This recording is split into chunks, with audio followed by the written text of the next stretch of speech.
অসম ছাত্ৰ সন্থাই আজি অম্বিকাগিৰি ৰায়চৌধুৰীৰ যি বঁটা 18 ডিচেম্বৰ তাৰিখে শংকৰদেৱ কলাক্ষেত্ৰৰ যি প্ৰদান কৰাৰ উদ্দেশ্যৰে আজি ঘোষণা কৰিছে। আমি বিশ্বনাথবাসীয়ে প্ৰথমে গৌৰৱ অনুভৱ কৰিছোঁ আৰু সদৌ বিশ্বনাথ জিলা ছাত্ৰ সন্থাই আজি যিগৰাকী ব্যক্তি অসমৰ সকলোৰে পৰিচিত পাভৈ গ্ৰীণছৰ আচলতে স্বত্বাধিকাৰ আমাৰ অতি শ্ৰদ্ধা দাদা নীলম দত্ত ডাঙৰীয়াক এই বছৰ সদৌ অসম ছাত্ৰ সন্থাই অম্বিকাগিৰি ৰায়চৌধুৰী বঁটাৰে বিভূষিত কৰিছে। আমি তেখেতৰ বাসগৃহত আহি তেখেতক আজি আমাৰ জিলা ছাত্ৰ সন্থাই শুভেচ্ছা আৰু অভিনন্দন জ্ঞাপন কৰিছোঁ। 18 তাৰিখে গুৱাহাটীৰ কলাক্ষেত্ৰত তেখেতক এই বঁটা প্ৰদান কৰা হ'ব। উৎফুল্লিত হৈছোঁ আৰু এই বঁটাটো মোৰ ইমান যোগ্যতা নাই, মই সেইটো আগতে কৈছোঁ, কিন্তু ফালৰ পৰা মোক যে যোগ্য বুলি ভাবিছে তাৰ কাৰণে মই ধন্যবাদ জনাইছোঁ আৰু চেষ্টা কৰিম কি আৰু আমাৰ বজাৰ আৰু মাটিৰ কাৰণে কাম কৰিব।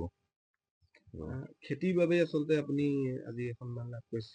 দীৰ্ঘদিন ধৰি খেতিৰ জগতৰ লগতে জড়িত, গতিকে নতুন প্ৰজন্মলৈ এই মুহূৰ্তত কিবা ক'বলগীয়া আছে নেকি?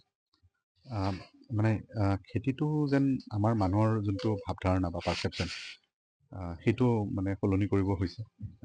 খেতিটো যে এটা পেচা হ'ব পাৰে, সেইটো যে আমাৰ অভিভাৱক বা আমাৰ যুৱক বা আমাৰ সমাজ, বৃহত্তৰ সমাজখনে যেন সেই বস্তুটোক আনিব পাৰে বা ধৰিব পাৰে, সেইটো এটা বহুত গুৰুত্বপূৰ্ণ বিষয় হ'ব। কাৰণ আমাৰ মানসিকতা হৈছে কি আমি চাকৰি পোৱা বা ব্যৱসায় কৰা, কিন্তু খেতি কৰাটো কেতিয়াও নহয়।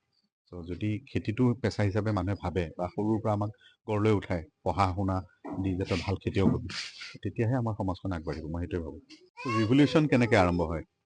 ৰিভলিউশ্যনটোতো চাইলেণ্টলি হয় না, তলৰ পৰা হয়। যেতিয়া আমি আৰ্থিকভাৱে সক্ষম হ'ম, আমাৰ হাতত সেই ক্ষমতাটো আহিব, তেতিয়া সকলো বস্তু আহি যায়, চব ষ্ট্ৰীমলাইন হয়। চ' আৰু আত্মনিৰ্ভৰ হোৱাটোৱে বিৰাট ডাঙৰ কথা। তো খেতিৰে আমি আশা কৰোঁ কি মানুহে আত্মনিৰ্ভৰ হ'ব পাৰে, ভাল জীৱিত নিৰ্বাহ কৰিব পাৰে, ভাল কৰ্ম কৰিব পাৰে। কিন্তু সেইটোতো আমাৰ এটা কৰ্তব্য আমাৰ মাটিৰ কাৰণে। যদি ভালকৈ আমি কৰি আমি আগবঢ়াব পাৰোঁ, আমি নিজকে নহয় আমাৰ, তেতিয়া সমাজখন এনেকৈ আগবাঢ়িব। তেতিয়া আমাৰ আত্মনিৰ্ভৰশীলতাও থাকিব, আমাৰ সাৰ্বভৌমতাটো থাকিব আৰু সমাজখন এনেকৈ আগবাঢ়িব।